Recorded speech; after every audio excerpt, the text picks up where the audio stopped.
this is about off-grid living. So do any of you live off-grid or want to live off-grid? Oh, yes, yes, yes. Okay. Yes. Well, our experience began in 2005. We had built this place starting in 1999.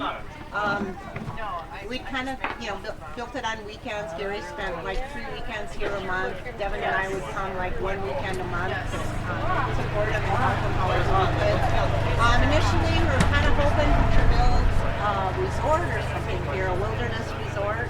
But then we found out we couldn't really put in the, we didn't have, our perk test didn't turn out very well, so we couldn't put in the septic systems in the different areas.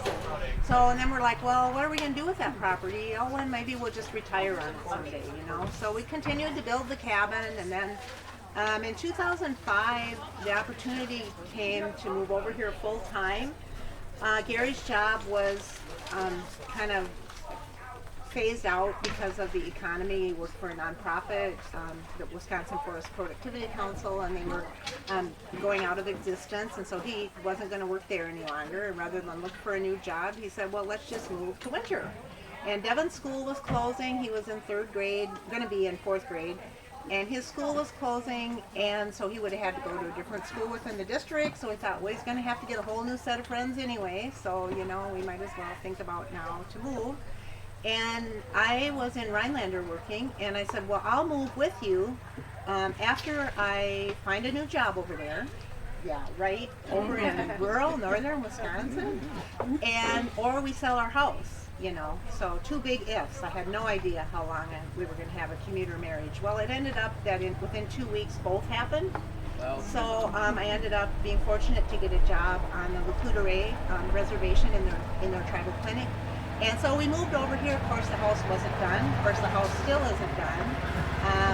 When we built it, we didn't really think about electricity because it was going to be kind of more just the weekend and maybe sometime we would need to. But, living here, we lived here for a year without electricity. We had kerosene lamps, we had gas lamps, we have a gas-powered refrigerator. Now it's a combination gas electric, but back then, of course, it was just gas stove for cooking, wood stove for heat, gas furnace. And every winter we would get for Christmas presents, our family would give us, packs of batteries because, of course, we use a lot of flashlights and everything. But that lasted, and also that year, Gary had an office in town. He's a CPA, and so we did have access to electricity at his office. So I did use that sometimes, like I would iron there, or Gary would charge his laptop. He'd bring it home on weekends. We'd watch movies, switch out the batteries, watch a movie each night. That was our entertainment. Poor Devin didn't have TV. Anyway, so then after about a year, it was like, I guess we had checked to see about getting electricity here, and we had learned it'd be $20,000 to bring the electric back in 2005. So someone earlier was saying that'd probably be double now. Oh yeah. Yeah. And then we had found this out like right towards the beginning, and that's why we decided, well, we'll just do gas and that. And then we started thinking about, well, the other thing with electricity, if you bring in electricity, other people can tap into it, like your neighbors. If they want to get electricity, they can, get on the lines, and it's not nearly as costly for them. Like, I'm seeming to remember it was less than $100 if the guy next door wanted to hook up to the line that you paid big bucks to bring back into your house. I think, I don't know if that's still true, but it was back then.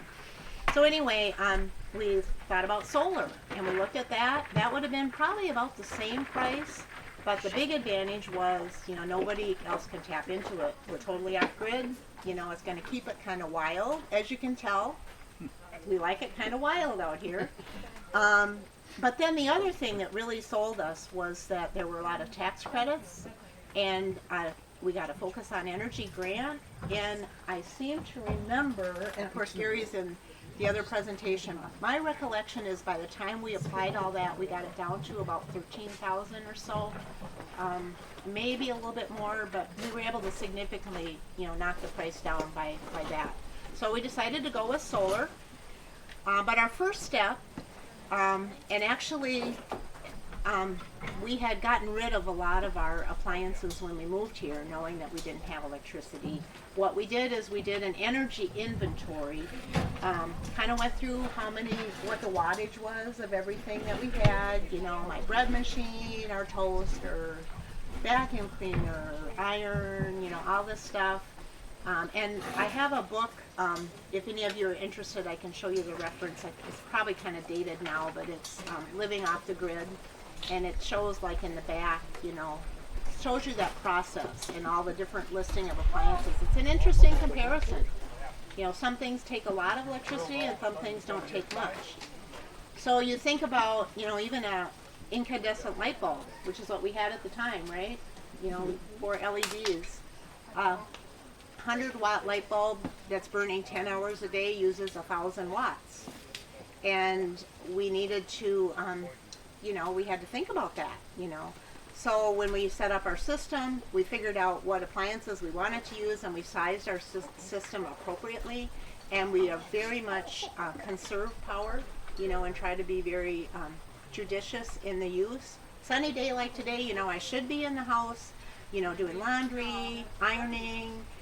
Don't do that anymore. But like this time of year, dehydrating food with my electric food dehydrators, I got 2 of them. I have them both going, you know. On a sunny day, you do everything you can that uses power, because then on a cloudy day, you just, you know, don't have as much power to use. So you have to really kind of, you know, manage your system. It's kind of like a budget, you know. And one comparison, any of you get Mother Earth News?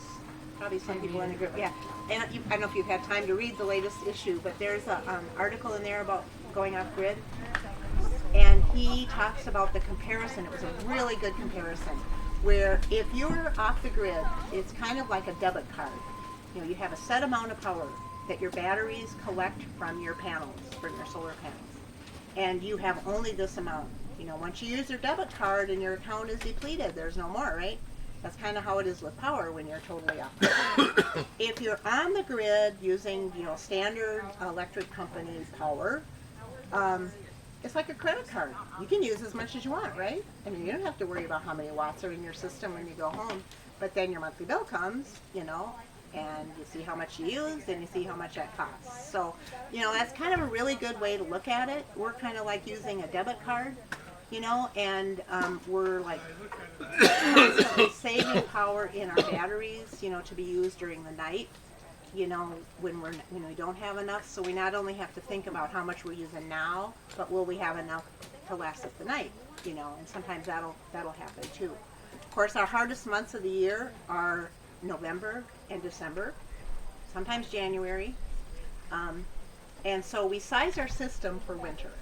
This time of year, we have an unlimited supply of power. You know, I can use my microwave. I did iron the other day, and we still don't use a toaster, but I use a crock pot. You know, anything like I can live like a normal person in the summer. So anyway, but we still are pretty frugal with it. So that's kind of, you know, a little background of how we got started on this. We had a solar consultant come in, and he recommended, the first solar consultant that we had, recommended that we put our panels on the roof of our house. We have a log home. You'll see it when we walk up there. Anybody see a problem with why you might not want panels on your roof? Snow. Yeah, snow. You got to take the snow off them or they don't work. So getting up on your roof is dangerous, you know, not good for your roof, you know, just really awkward. So we didn't like that. And then he also said, you know, well, you got that great big maple tree there, which is beautiful, that shaded our house. He didn't say that. We're thinking that. You should cut that down.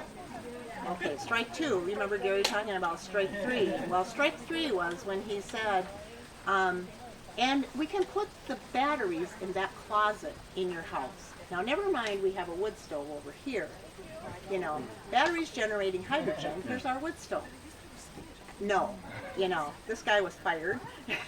And then it's kind of like, okay, what do we do now? This isn't going to work. But we did get a second solar consultant, very easy to work with, very nice guy. Unfortunately retired, so when we upgraded, we couldn't consult him.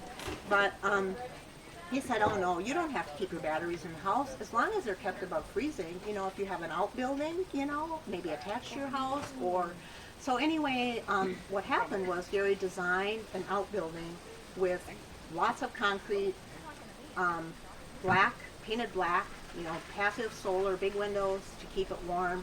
And it stays about a little bit below 40 degrees most of the winter, unless it's like, way below 20 below or so. And then he will run a heater in there. But the reason for that is so the batteries run more efficiently and it doesn't drain the batteries. Kind of like think of your starting your car, in the wintertime, kind of that same thing. So anyway, he was very receptive. We ended up with a pole-mounted system. We now have 2 poles because we've upgraded. What else? So the battery thing. We were going to clear this land anyway for a garden. Obviously, we were in the middle of all trees when we built the place. We had to clear everything. We felt like pioneers. So we were going to clear that anyway for a garden. So it was perfect. And then we expanded our garden. We got permission from a neighbor because his tree was shading, the panel, and he said we could cut it down. So you have to think about all those things if you're going to do solar. We like trees, but we don't get much power. But we were going to cut that anyway. So now it's our garden, which you'll see when you go up there. So that's kind of how we got here. Anything else? Don't know if Devin's ready for the tour, but you want to talk about the AC/DC thing? The director? Okay, and then do you talk about the tracker too? No, when we go up there? Yeah. Okay. All right, so I don't think I really have anything else right now. Question? What about other renewable sources or like wind or? Oh, yeah, we looked into wind. We're kind of in a hollow down here and we don't get much wind. The wind map of northern Wisconsin is not real conducive to wind power. We did look at it. There's a map you can look at. I don't know how we accessed it back then because the internet wasn't as big a thing, but we did get access to it, and we decided that was not feasible. Anybody use wind power? Know anybody in the area that uses wind power?